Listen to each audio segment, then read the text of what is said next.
जय जगन्नाथ बंधु माने देखंदु मु आज सिंपल भाव होटल रे जिनी कुरकुर हेगिरी कलरा चिप्स हे थाउची मु सेमिदी कलरा चिप्स करची।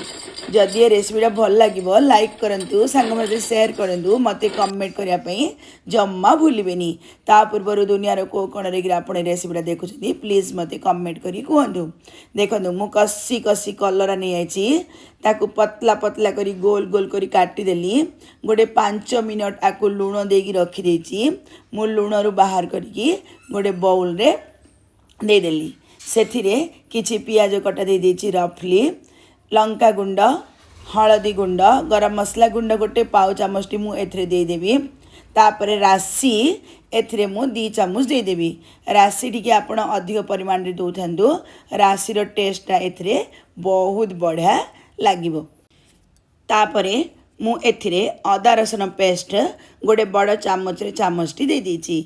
अदा रसुन पेस्ट निश्चित भाव दउथांदु, आ टेस्टटा बहुत बढ़िया लागिबो, होटल मानक भला लागिबो। आपण चाहिले चिकन मसला भी गोटे आधा चामच एथिरे देबे कहले आउरी बहुत बढ़िया लागिबो। मु किंतु आज देनी। अदा रसुन पेस्ट देला परे चाउल गुंड मु दे देली।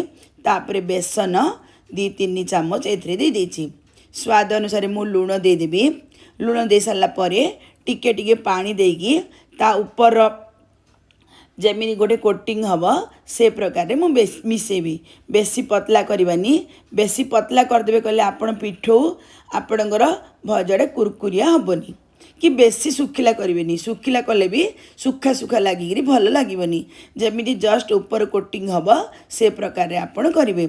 आपण देखु था मु को प्रकार कोटिंग ता ऊपर करुच्ची, ना बेसी पतला ना बेसी मोटा।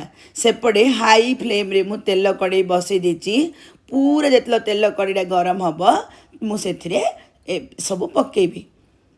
तेल पूरा गरम हो गला, मुझे किसी भुसुंगा पत्र पकईची। आपण भावुए सस्मिता दीदी सबुथिरे भुसुंगा पत्र पकाउछन छाणिला बेले। आपण थरे भुसुंगा पत्र पकई देखंदु केते टेस्ट लागिबो। ता स्मेलटा भजा को आसी बहुत बढ़िया लागिबो। आपण जानि पड़थुए तेल केती परिमाण रे गरम अछि। मु सेथिरे सबु कलरा को गोटी गोटी करी पकई दुची। आपण धीरे धीरे गोटी गोटी करी पकांदु। पकईबार 2 मिनिट परे तार आ गोटे साइड को मु ओल्टे देली। आपण सांगे सांगे ओल्टेबेनी, ऊपर पिठो कोटिंगटा छाड़ी जीव। तार 2 मिनिट पर आउ थे ओल्टे देली। एपरी करिकी पूरा हाई फ्लेम रे मु बसैची, जम्मा सिम फ्लेम करिनी।